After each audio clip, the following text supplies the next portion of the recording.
Pintu kemakmuran akan Allah buka saat seseorang itu menjaga salatnya. Maka salatlah, salatlah, salatlah. Bismillahirrahmanirrahim. Assalamualaikum warahmatullahi wabarakatuh.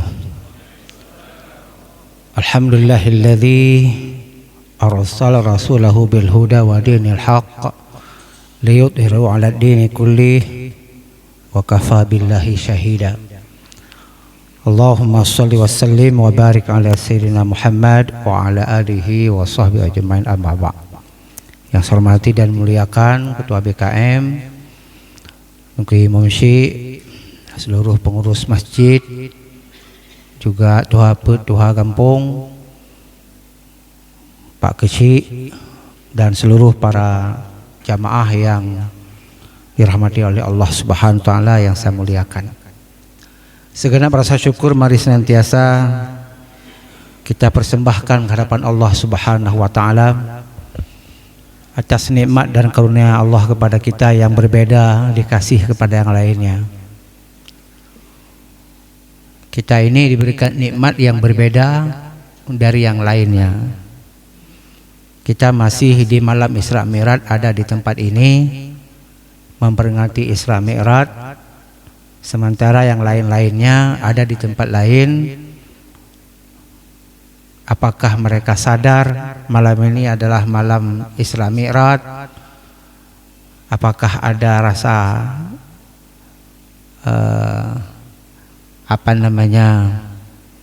ikatan batin dengan peristiwa ini? Wallahu a'lam, kita tidak tahu. Yang jelas setiap muslim yang terikat hatinya dengan salat, maka tentu ia tidak bisa melepaskan dengan keagungan perjalanan Rasulullah SAW dalam Isra Mi'raj ini. Kemudian juga mari kita sampaikan salawat salam kepada Rasulullah SAW. Harus tulus kita sampaikan salawat itu dan benar-benar kita hayati dalam kehidupan kita. Betapa bersalawat kepada Rasulullah bukan hanya kita sebagai umatnya, tapi Allah juga, innallaha wa malaikatahu yusholluna 'alan nabi. Baru dipanggil kita, ya ayyuhalladzina amanu shallu 'alaihi wa sallimu taslima. Ya, oleh karenanya berselawat bukan hanya sekedar himbauan, tapi itu adalah sebuah ibadah ghairu mahdah di hadapan Allah Subhanahu wa taala. Ma'asyiral muslimin wal muslimat, sidang jamaah maghrib menjelang isya yang dirahmati Allah Subhanahu wa taala. Sebagaimana yang disampaikan oleh protokol, kita peringati Isra Mi'raj, kita isi dengan tausiah. Yang tentunya bagi kita yang sudah sangat sering sekali mendengarkan Isra Mi'raj, saya sangat teringat sekali sampai umur 53 tahun seperti ini, berarti saya potong 15 tahun. Itu dari sejak kecil sudah diperingati Isra Mi'raj di madrasah dan sebagainya. Tapi entah sekarang ada di madrasah peringatan Isra Mi'raj di sekolah, saya tidak lagi tahu. Tapi sepengetahuan saya yang banyak adalah memperingati Maulid Nabi besar Muhammad SAW. Kalau kita lihat misalnya, apakah Rasulullah memperingati Isra Mi'raj atau tidak? Pasti ada pemikiran-pemikiran dari saudara-saudara kita, karena tidak ada itu diperingati oleh Rasulullah. Tidak ada hadis diperingati gini gitu, tidak ada peringatan-peringatan. Karena pada saat itu dakwah Rasulullah itu menyatu dengan Rasulullah SAW. Tidak sempat kita memikirkan akan seremonial. Karena Rasulullah itu setiap harinya adalah membawa risalah. Jadi yang Rasulullah emban adalah selalu firman Allah yang baru sampai sampai beliau mau meninggal dunia masih juga Allah turunkan wahyu seperti al-yauma akmaltu lakum dinakum. Berarti yang Rasulullah jalani adalah menyampaikan risalah dari Allah terus menerus. Jadi istilahnya nggak ada sempat peringatan-peringatan seperti itu. Nah, tapi kalau kita mau merujuk ke peristiwa awal daripada Isra Mi'raj ini, begitu Rasulullah kembali dari Mi'raj, kita ketahui bahwa Rasulullah itu diperjalankan oleh Allah minal masjidil haram ilal masjidil aqsa sampai ke Sidratul Muntaha dalam surat An-Najm, sampai ke Sidratul Muntaha. Kemudian kembali ke Baitul Maqdis, salat bersama dengan para nabi yang terdahulu, lalu pulang sampai ke Mekah. Paginya, ini paginya, ini titiknya nih. Paginya Rasulullah SAW mengumpulkan orang-orang saudara-saudaranya di Mekah itu, beliau kumpulkan di, kalau nggak salah saya, di Jabal Qubis yang dekat dengan masjid sekarang itu, Masjidil Haram. Dikumpulkan oleh Rasulullah SAW, lalu diberitakanlah, wahai saudara-saudaraku, aku tadi malam pergi diperjalankan oleh Allah dari sini di Masjidil Haram ini ke Masjid Aqsa, terus Mi'raj ke langit. Lalu hari ini alhamdulillah saya sudah sampai kemari lagi, disampaikan oleh Allah Subhanahu wa taala. Begitu cerita singkatnya seperti itu. Maka marahlah Abu Lahab. Abu Lahab marah. Lalu Abu Lahab mengatakan, celaka kamu Muhammad, celaka. Hanya untuk itu kamu kumpulkan kami di sini. Celaka kau. Nah, itu istilahnya. Celaka kamu wahai Muhammad. Jadi Abu Lahab panggil kepada Nabi Muhammad itu Muhammad. Megedanya baik lagi Abu Lahab. Baik lagi watai Muhammad ke Isra Mi'raj, watai Muhammad ke hijrah, watai Muhammad ke jauh Taif, nyampe terucap ba umat Nabi Muhammad. Baik terucap watai Muhammad, tapi kita tahu Muhammadnya gitu. Baik lagi Abu Lahab jikun, celaka kau Muhammad. Nyan ka pegah, ka sapat kamu hino, nyan ka pegah. Nah, jadi kita tidak boleh menyebut nama beliau tanpa menyebut apa namanya gelarnya, apa namanya jabatannya, kebesarannya, yaitu Nabi Muhammad SAW. Atau katakanlah saja Rasulullah SAW. Nabi Muhammad, apa sih susahnya bilang Nabi Muhammad SAW? Nabi Muhammad SAW, apa harus Muhammad? Allah sendiri tidak pernah menyebut. Misalnya wa idh qala Musa, langsung Musa, wa idh qala Isa, Isa, wa idh qala Dauda, Dauda. Panggil nabi, nama nabinya. Tapi ketika Allah Subhanahu wa taala memerintahkan kepada Nabi Muhammad, tidak ya Muhammad, hana ya Muhammad, enggak ada. Ya ayuhan nabiyyu, wahai nabi. Ya ayuhan nabiyyu, cobalah lihat dalam Al-Qur'an itu. Itu keagungan Rasulullah SAW, keagungan Nabi Muhammad SAW. Dan itu akhlak kita. Kita saja kepada manusia yang tak maksum lah. Selain Nabi, tidak ada yang maksum. Tunku nggak ada maksum. Tunku, kiai, syekh nggak ada yang maksum. Tapi ketika dia sudah punya ilmu, sudah punya martabat tersendiri dalam agama, udah jadi kiai, kita nggak lagi panggil dia namanya doang.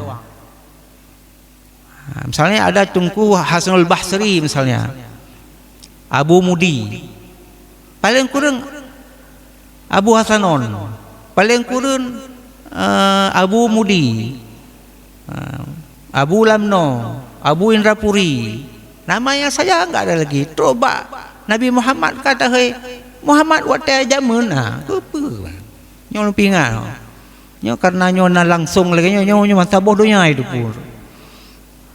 Ya. Yang ingin saya katakan bahwa Nabi Muhammad mengumpulkan itu untuk memberitahu akan peristiwa Isra Mi'raj yang sangat dahsyat dan mendapatkan tantangan yang luar biasa. Yang pertama yang menantangnya adalah Abu Lahab. Ada sahabat yang sudah beriman sebelumnya keluar dari keimanan, dan itu diprovokasi. Inilah kesempatan kita jatuhkan. Abu Lahab mengatakan, Abu Lahab ini saya katakan Abu Lahab lagi, menjatuhkan Muhammad. Kemana-mana dia pergi. Karena pasti ini adalah jalan masuk orang untuk balik ke agama sebelumnya, musyrik. Balik ke agama jahiliyah. Inilah kesempatannya. Maka disampaikanlah kepada Sayyidina Abu Bakar. Ini kalau Sayyidina Abu Bakar sudah membelot, sudahlah habis, nggak ada lagi temannya. Tapi apa yang terjadi? Apa yang terjadi ketika itu sampai kepada Sayyidina Abu Bakar? Beliau mengatakan bahwa saya percaya kepada Nabi Muhammad SAW. Saya percaya. Jadi maka digelar sebagai As-Siddiq, yang mempercayai. Jadi Abu Bakar yang langsung dengan lugas tegas menyampaikan sikap bahwa apa yang terjadi pada Nabi Muhammad itu adalah benar. Lalu diuji lagi Nabi Muhammad. Diuji, kalau kamu baru pulang dari Masjidil Aqsa, apa yang kamu lihat? Bagaimana bentuknya? Bentuk Masjid Aqsa bagaimana? Berapa tiangnya? Semuanya detail. Lalu Jibril menampakkan di hadapan Rasulullah SAW kayak video conference itu. Nampak semua. Pintu-pintunya, jendela-jendelanya, tiang-tiangnya nampak semua. Bahkan Rasulullah mengatakan, aku berpapasan dengan satu kafilah yang di depannya onta pulan, yang di belakang sekali onta pulin. Jadi itu akan datang besok pagi, akan sampai dia ke perbatasan Mekah. Jadi orang Mekah itu ingin membuktikan apakah benar seperti itu. Berbondong-bondong pagi itu enggak minum kopi, langsung pergi ke tempat itu. Enggak minum kopi. Langsung pergi untuk menyaksikan apakah benar. Ternyata benar. Linuriyahu min ayatina, supaya Allah menampakkan akan kekuasaannya, tanda-tanda kekuasaan Allah Subhanahu wa taala, agar Rasulullah SAW terhibur dari sebuah suasana batin beliau sebelum Isra Mi'raj, yang paling kenal dalam sejarah Islam sebagai tahun Amul Huzni, tahun kesedihan, di mana meninggalnya Abi Talib dan meninggalnya Khadijah, kekasihnya, istrinya. Amul Huzni, seolah-olah beliau tinggal sendiri karena harta benda dari Khadijah, dari Siti Khadijah, kemudian dukungan sosial politik dari pamannya. Dari segi sosial politik sudah berkurang, harta benda juga sudah berkurang. Bagaimana perjuangan beliau ke depan? Maka inilah Allah Subhanahu wa taala memperjalankannya. Walaupun bukan sebab itu hanya katakanlah kebetulan memang sudah ditakdirkan oleh Allah untuk di-Isra Mi'rajkan. Peristiwa itu sebenarnya biasa-biasa kalau kita lihat dari nilai sejarahnya. Sejarah kita sudah tahu Isra Mi'raj 27 Rajab. Seperti tadi peristiwanya. Apakah selesai sampai di situ? Memperingati Isra Mi'raj? Tidak seperti itu. Yang pertama kita harus mengambil nilai bahwa umat manusia harus diberitahu sebagaimana Rasulullah SAW memberitahu kepada umat manusia perjalanan Isra Mi'rajnya kepada saudara-saudaranya. Maka peringatan Isra Mi'raj kita ambil momentumnya bagaikan Rasulullah memanggil orang untuk mendengarkan keterangan beliau dalam Isra Mi'raj itu. Kumpul hari ini, kita sambungkan jiwa kita seolah-olah kita ada di masa Rasulullah SAW sedang menyampaikan perjalanan Isra Mi'raj. Kita yang hidup saat ini tersambung Wa akharina minhum lamma yalhaqu bihim. Tersambung dengan umat yang lain yang tidak bertemu kedua umat itu. Tapi wa akharuna minhum lamma yalhaqu bihim. Dalam surah Jumat. Ada ikatan emosional, ada ikatan jiwa. Kita katakanlah bagaikan napak tilas. Kita tidak pernah tahu perjuangan Teku Umar. Orang datang napak tilas, gitu, seperti itu. Walaupun kita sudah sering sekali mendengarkan Isra Mi'raj itu, tapi menyuburkan jiwa kita akan keimanan kepada Rasulullah ini terus menerus harus lebih subur lagi setiap selesai kita peringati Isra Mi'raj. Apa maknanya? Maknanya makin kita mencintai Rasulullah, makin kita mencintai risalahnya. Itu bagaikan Sayyidina Abu Bakar langsung mengatakan, sadaqta ya Rasulullah, benar engkau ya Rasulullah. Bertambah imannya. Karena ini adalah satu perjalanan yang Allah sendiri mengatakan subhanalladzi asra.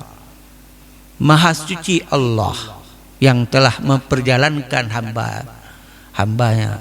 Subhanalladzi asra bi'abdihi laila. Jadi subhana, maha suci Allah, salah satu bentuk keagungan, kalimat yang agung, bahwa perjalanan Nabi Muhammad SAW adalah perjalanan yang agung. Kenapa agung perjalanan ini? Yang pertama agung ini karena ini adalah satu perjalanan yang di luar nalar manusia. Ini namanya perjalanan metafisika. Tidak akan bisa dilampaui oleh manusia, nggak akan bisa sampai kapanpun. Ini menunjukkan keluasan kekuasaan Allah Subhanahu wa taala. Yang Sidratul Muntaha tidak ada yang tahu. Tapi orang coba sekarang dalam ilmu alam, ilmu fisika, orang diajarkan tentang galaksi Bima Sakti, galaksi Andromeda, percaya. Ada galaksi satu, gugusan galaksi itu beribu bintang, bukan hanya matahari, bintang. Orang percaya. Orang banyak jadi sarjana teknik, sarjana kedokteran, semua telah belajar tentang fisika ilmu alam itu, yang di situ menyebutkan bahwa alam raya ini terdiri daripada galaksi. Disebutkan ada 3 galaksi. Ada galaksi Bima Sakti, galaksi Andromeda, ada satu galaksi entah Milky Way namanya. Dan semua orang cerdas percaya itu, nggak pernah, nggak ada, mana ada galaksi. Yang ada kan yang kita lihat bintang, terus ada matahari, ada bulan, ada bumi, selesai. Mana ada galaksi-galaksi, bintang banyak, banyak. Tapi semua orang percaya.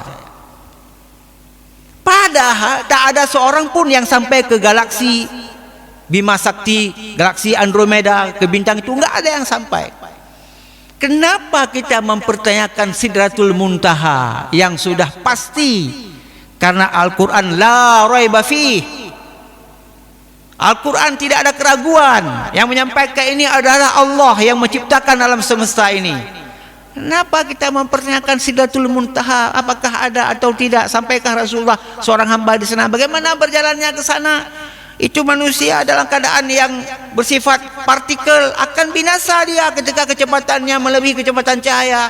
Pro aju dengan teori-teorinya, pro aju. Yang galaksi lain yang nggak pernah kita ada di situ, ban melihatnya pun tak pernah kita lihat, cuman gambar-gambar, bisa saja gambar itu rekayasa. Siapa yang menggambar itu semuanya, menshootingnya dalam video-video yang kita lihat? Sampai ke Sidratul Muntaha, Isra Mi'raj Nabi Muhammad dipertanyakan, apakah dengan ruh, dengan jasad? Tidak ada penting itu.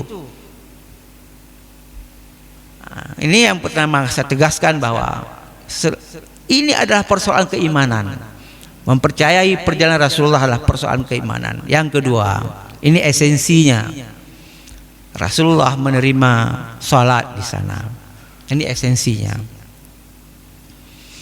Mulianya Isra Mi'raj atau mulianya salat, ini dua-duanya. Ini bagaikan dua sisi mata uang. Mulianya salat karena dia khusus diambil Rasulullah. Mulianya perjalanan Isra Mi'raj karena ada salat di sana. Nyo lagi boh manok, soawai manok ngeboh manok, telur dengan ayam. Mengapa perjalanan Isra Mi'raj itu mulia sekali, agung sekali? Karena Rasulullah mengambil salat di hadapan Allah Subhanahu wa taala, perintah salat.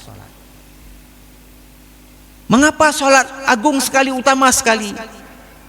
Karena Allah perjalankan Nabi Muhammad ke hadapannya dengan Isra Mi'raj untuk mengambilnya. Maka mulialah Isra Mi'raj itu karena ada salatnya. Mulialah salat itu karena Allah yang memperjalankannya Nabi Muhammad di hadapan Allah Subhanahu wa taala. Maka esensi kedua ini yang terus harus ditanamkan,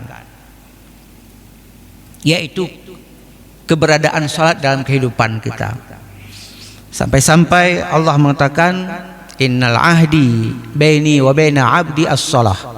Sesungguhnya ikatanku, janjiku, perjanjianku dengan hambaku itu ada pada salat.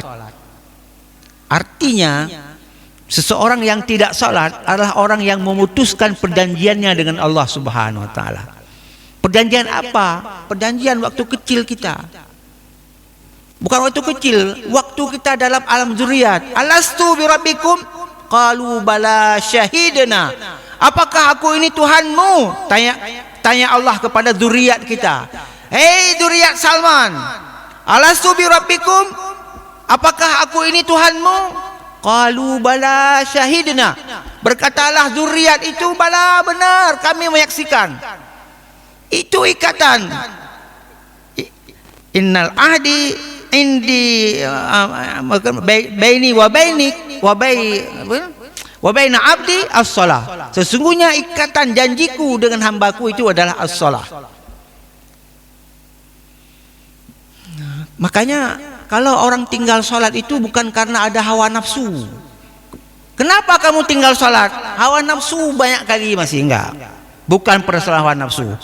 Persoalan hawa nafsu itu berkisar pada apa yang Allah firmankan. Allah berfirman, hubbus syahawatu minan nisa wal banina wal qanatirul muqantari wal dhahab. Syahwat manusia. Artinya pada diri manusia ada yang sangat melekat dalam jiwa seorang manusia, melekat di mana antara fisik dan jiwanya itu melekat. Apa yang melekat pada diri seorang itu? Syahwat. Syahwat kepada apa? Kepada nisa, kepada anak, kepada emas, kepada perak, kepada harta benda. Itu. Maka kalau orang ada loba, kenapa loba? Karena ada syahwat. Kenapa dia suka lagi main perempuan? Karena syahwat. Ada tempat kita berdalih lah, karena kita kan manusia, ya kita pastilah suka kepada harta, suka wanita, manusia, musyahawi syahwat. Lah kalau tidak, kenapa tinggal sholat? Nggak ada jawaban dengan syahwat itu, nggak ada. Baik berdalih, bahkan dengan sama yang syahwat lon you tinggal, nggak ada you tinggal. Tapi apa juga, kenapa sampai tinggal sholat? Karena imannya tiada. Bukan syahwatnya, imannya tiada. Iman itu kan kesaksian. Qalu bala syahidna asyhadu an la ilaha illallah. Kalau saya keras bicara ini bukan marah karena bapak yang dengar ini, enggak. Nyo yang don yang dengarnya, yang hana dengar ide, anda tepu. Tapi saya ini tekan, maksudnya begitulah sebenarnya. Kalau wala syahidna, keyakinan, asyhadu, menyaksikan. Jadi karena tidak ada kesaksian, enggak ada iman. Karena iman itu benar, asyhadu an la ilaha illallah. Maka jelas dalam hadis lain disebutkan, man taraka sholata faqad kafara jihara. Barang siapa yang muttafaqun alaih, barang siapa yang meninggalkan salat, kafir yang nyata dia. Itu masih lembut. Tapi dari ini saya tidak tahu juga apakah hadis atau apa atau perkataan, tapi itu adalah hal yang saya dengar secara turun-temurun dari saya kecil, itu turun-temurun saya dengar sampai terakhir saya dapatkan dari mulut tusuk. Tusub Tunku Muhammad Yusuf di Jenib. Beliau mengatakan orang yang tidak sholat itu dipersonifikasikan dalam istilah bahasa itu seperti babi. Munyo taih ngan urang hana sembayang gekeun le tusub nyan sama ngan taih ngan bui. Saya dengar dulu sebelum beliau ucapkan sudah pernah tunggu-tunggu lain juga dalam ceramah saya dengar, tapi saya tidak tahu apakah itu ada hadisnya, nggak tahu. Mungkin dengan ini ada nanti yang telepon saya itu bukan hadis Ustaz ataupun hadis Ustaz. Ini enak nih sekarang ada rekaman seperti ini, bisa diluruskan. Bahkan ini yang saya peroleh dari medsos ini, saya katakan terus, ada seorang penceramah. Orang penceramah menceritakan bahwa pada masa Nabi Musa ada seorang yang berzina. Setelah dia berzina, dia membunuh anak ahli zinaannya. Sama seperti juga situasi yang sekarang zaman sekarang seperti itu. Setelah berzina lahir anak, bunuh. Udah dosa berzina, dosa membunuh. Gimana lagi? Geram Nabi Musa mendengarkannya. Pergi kau ke sana, najis kau. Pergi kau, jangan dekati aku lagi. Aku enggak bisa melihat kamu. Jadi kajak petak ke dia kepala Nabi Musa. Kapetak ke dia betul kena hana ketemu bisa solusi Nabi Musa. Kiban bagaimana dia harus bertaubat, karena sebenarnya itu bukan tidak bisa Nabi Musa, karena kepanikannya. Kok seadalah orang saya berzina lahir anak, kok bunuh lagi, kok berkali lipat dosanya, kok maulah orang ini. Jadi habis pikir, tidak habis pikir, Nabi pikir. Tapi Jibril datang atas perintah Allah tentunya, katakan kepada Nabi Musa, ada dosa yang paling besar daripada itu lagi. Apabila seseorang membunuh, berzina, membunuh, buang apa lagi, itu masih kecil. Tahukah kamu yang paling besar? Yang paling besar adalah meninggalkan sholat. Maka orang yang meninggalkan sholat, saya pun sekarang dah habis pikir, kenapa dia tinggal sholat? Apa sih beratnya sholat itu? Memang sungguh berat sholat ini, berat sekali. Ada orang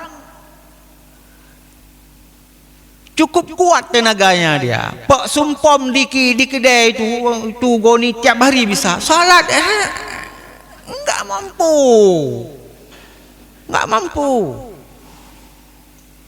Orang tarik pukat di sana di laut itu, cari ikan, dihempas oleh badai dan sebagainya, itu mampu. Salat tak mampu 5 menit, cuman nggak ada tenaga pun bisa, tak mampu.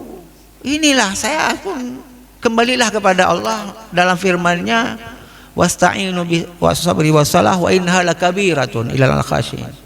Yang berat, Allah sendiri mengatakan berat karena apa? Karena kita enggak khusyuk hati kita.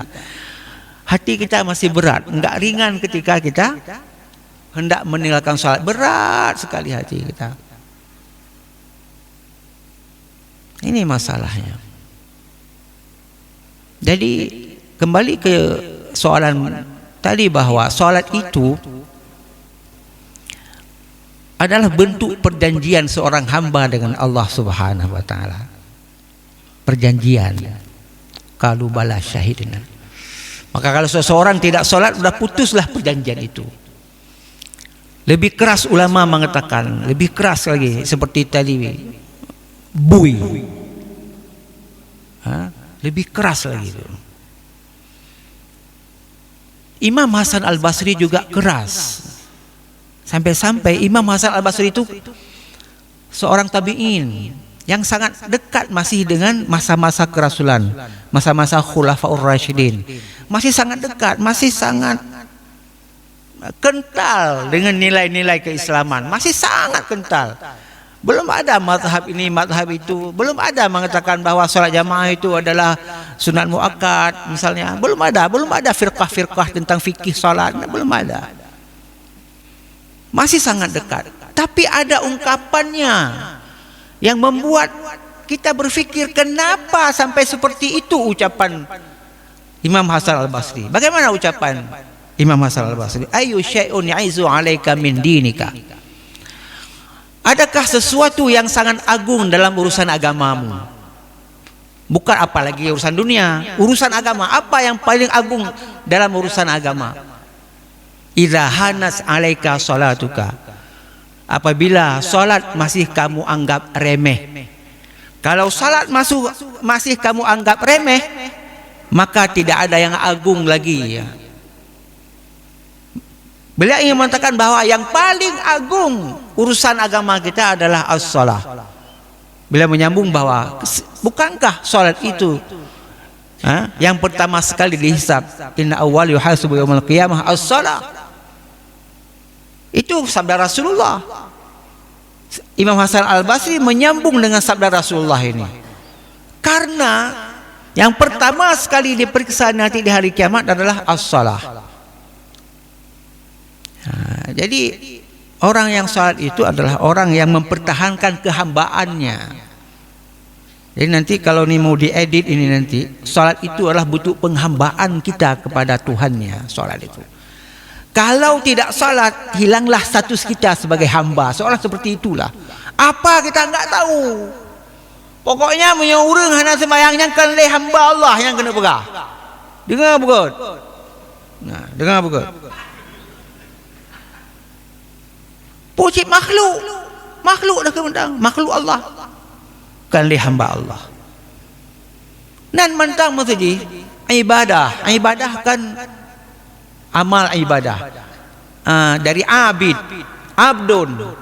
Ibadah penghambaan. Orang yang beribadah adalah orang yang menghambakan diri hadapan Allah. Jadi kalau nggak ada ibadah, nggak ada penghambaan, makhluk biasa. Aman hanji dah pegah makhluk pu kameng pu lumoh je dah pegah le ya.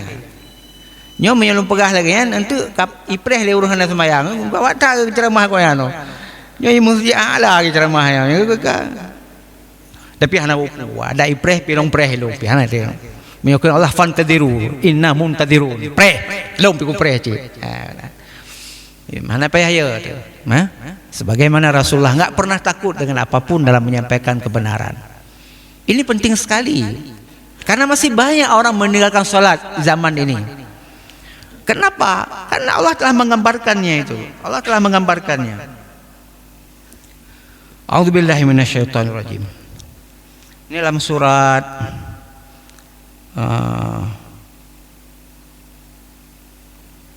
Thaha kalau enggak salah atau Maryam lah, sekitar situlah ya. A'udzubillahi minasyaitonirrajim. Fa khalafa min ba'dihim khalfun adha'us salat wattaba'us syahawat fasawfa yalqawna ghayya. Fa khalafa min ba'dihim khalfun adha'us salat. Maka datanglah sesudah mereka itu, sesudah orang-orang yang taat kepada Allah Subhanahu wa taala, mereka yang bersama dengan para sahabat. Pertama bersama dengan Rasulullah, habis itu bersama dengan sahabat, bersama dengan tabi'in dan seterusnya, maka datanglah satu kaum. Nanti kita lihat mana yang datang kaum itu. Lihatlah nanti ada di kafe mana. Fa khalafa min ba'dihim khalfun adha'us shalah. Maka datanglah sesudah mereka itu, sudah orang-orang yang tinggalkan salat, yaitu khalfun adha'us salah, pengganti yang jelek yang menyia-nyiakan salat. Adha'us salah, menyia-nyiakan salat. Wattaba'us syahawat, dan memperturutkan hawa nafsu. Ini dipisahkan. Makanya orang yang memperturutkan hawa nafsu itu karena ada syahwatnya.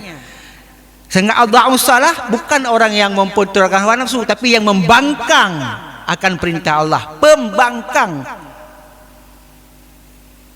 Wattabang syahwat, dan menuruti hawa nafsu, kloplah dia.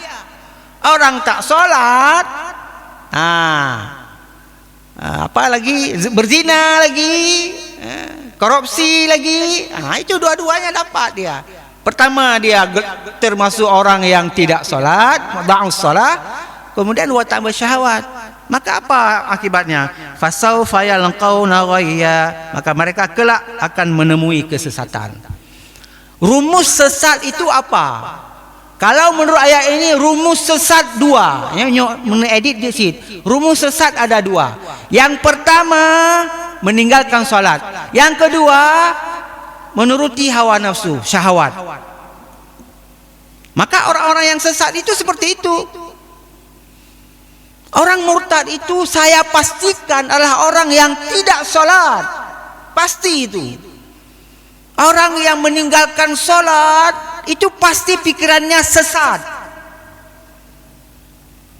Banyak orang-orang berpikiran sesat. Karena apa? Allah tidak membimbingnya karena dia tidak pernah minta dibimbing oleh Allah. Kita ini orang yang selalu minta dibimbing oleh Allah. Pikiran kita juga enggak pernah sesat-sesat. Enggak pernah kita sesatkan orang, enggak ada. Ini banyak sekali pikiran sesat di TV-TV agama ini kan urusan pribadi. Urusan ini agama ini kan Al-Quran enggak seperti itu. Ya. Pokoknya pikiran-pikiran yang menjauhkan orang dengan Al-Quran. Pikiran-pikiran yang menjauhkan orang dengan ketaatan. Kita katakanlah kaum liberal, kita katakanlah kaum sekular. Ceramahnya hanya untuk menyakiti perasaan orang mukmin. Ceramah-ceramahnya menyakiti perasaan orang, menyakiti orang hafal Al-Quran, menyakiti orang yang salat, menyakiti orang yang sudah hitam jidatnya. Apa itu hitam jidat? Apa enggak ada urusan lain, kita hanya mengurusi urusan jidat? Biarkan saja orang. Baik mana? Oman dah pugap jidat ni mana jidat? Oman lebih lagi sujud berdalam. Bukan kerja hendak. Mana je lagi kan? Apa betul gitu? Yang hitam-hitam saja, yang enggak hitam, yang penting salat. Jangan menyesatkan orang lain. Banyak pikiran-pikiran sesat.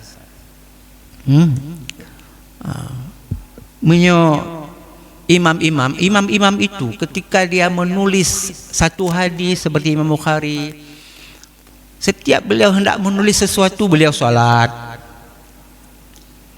Ya, semua orang-orang dulu ketika mau melakukan sesuatu itu didahului dengan salat. Kan ada salat hajat misalnya. Salat. Terbimbing dia. Inyo tak pegat kanun gedenya, tak pegat aturan, tak pegatnya apa. Sembahyang tinggai. Orang yang meninggalkan salat, dia berfikir untuk umat ini, berfikir dia bagaimana kanun, aturan dan sebagainya. Watai tengah dipegahannya, tengah diaturnya lagi aturan-aturan, salat tinggal. Pembimbingnya Allah Subhanahu wa taala dia tinggalin. Berkah enggak itu aturannya? Enggak berkah. Kalau ditanya kepada saya kenapa syariat Islam ini tidak berkah ini di negeri ini, artinya enggak berkah, enggak berkembang-kembang. Genyo sabi-sabi. Lepas melatung lagi genyo sabi-sabi. Kenapa? Barangkali saya curiga tidak tulus kita kepada Allah. Kita nyo sabuh pasai solat sunat let nyo. Hai pu salat sunat let. Kalau kita nyo kepada Allah untuk tasusunnya, kanun syariat. Mambakai no Pak Salman pegah. Baru jinoi hayu pegah. Ya baru jinoi hayu pegah. Walah ne pegah ne curi apa curi.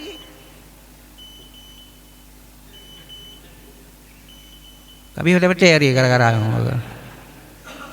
seperti itu Pak. Makanya nyo mandum nyo ya. Seluruh urusan kita kalau kita mau mencari solusi, dahulilah dengan salat. Salat. Karena salat itu yang akan menyelesaikan semuanya. Terakhir ini sedikit lagi. Pada suatu saat Rasulullah menghadap seorang perempuan yang punya suami bermasalah. Perempuan itu, istri itu, yang namanya istri adalah perempuan yang akan kampung, yang namanya istri itu adalah perempuan. Sebab itu nak istri yang bukan perempuan, LGBT kan istri, ini perempuan.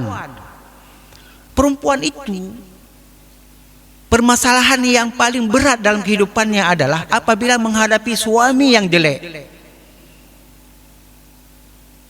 Sekaya apapun perempuan, kalau dapat suami yang jelek bukan jelek wajahnya, perangainya jelek, pasti nggak mau. Pasti nggak mau, walaupun kaya kalilah dia itu, tapi perangainya jelek, minta cerai juga, ya kan? Apalagi miskin, seperti yang perempuan tadi ini yang mau saya ceritakan. Dia menghadap Rasulullah, ya Rasulullah, saya mau cerai dengan suami saya. Kenapa kamu cerai? Suami saya ini sudah mabuk, tidak sholat, habis itu memukul saya lagi, KDRT, pokoknya lengkap Rasulullah, tak tahan lagi lah saya Rasulullah. Singkat kata karena sudah singkat waktu, apa Rasulullah bilang? Pulang sholatlah, pulang sholat. Karena Rasulullah yang bilang, ati'ullah wa ati'ur Rasul, dijalaninya sholat, dia pulang ke rumah sholat. Tapi belum juga, masih nggak berubah suaminya. Balik lagi ke Rasulullah, ngadu lagi. Rasulullah bilang lagi, sholat lagi. 3 kali bolak-balik. Setiap bolak-balik pasti dibilang belum berubah suaminya, tetap seperti itu, sholat lagi. Maka tak balik-balik lagi, sholat terus menerus, tak balik-balik lagi menghadap Rasulullah, sholat terus menerus. 3 hari dia sholat terus menerus, tanpa makan, tanpa minum. Hari ketiga si suami hendak pukul sedang sholat, hendak minta nasi sedang sholat, hendak marah sedang sholat. Akhirnya kan enggak lagi marah-marah. 3 hari enggak makan. Istri enggak makan, suami enggak makan. Istri kuat sholatnya, suami enggak kuat lagi. Udah main sana, main sini, main sana, main sini, pulang ke rumah, lemah dia. Sampai ke rumah enggak ada makanan. Hari ketiga dia takut, Allah yang datangkan ketakutan dalam jiwanya. Istriku sudah mengadu kepada Allah, ini sudah benar-benar nih, ini sudah luar biasa, aku takut sekali. Datang ketakutan sendiri. Allah yang menurunkan ketakutan itu dalam hati si suami. Maka ditunggu kapan si istrinya itu salam. Maka begitu salam, singkat kata, begitu salam, selesai salam, dipeluknya istri, tidak dia lagi dipeluknya istri, jangan lagi sholat. Aku minta maaf, Dimo. Nangis dia di hadapan suaminya. Salah. Nangis dia di hadapan istrinya. Nangis dia. Baiklah, berubahlah seorang suami tadi. Berubah baik pengaruhnya, walaupun dia masih miskin juga, tapi sudah baik. Tidak ada lagi KDRT, enggak lagi pukul-pukul. Maka balik kepada Rasulullah mengatakan, wahai Rasulullah, sadaqta ya Rasulullah, benar engkau ya Rasulullah. Jadi kalau ingin menyelesaikan persoalan negara, uruslah sholat. Yang ayat tapi nyok hati dah bergali. Nanti wa'mur ahlaka bis shalah. Nahnu narzukukum. Kamilah yang memberikan rezeki kepadamu. Artinya kalau kita tegakkan sholat, Allah yang akan membuka rezeki kita, kemakmuran kita. Pintu kemakmuran akan Allah buka saat seseorang itu menjaga sholatnya. Maka sholatlah. Ya, demikian. Billahi fissabil haq, wallahu muwaffiq ila aqwamit thoriq. Wassalamualaikum warahmatullahi wabarakatuh.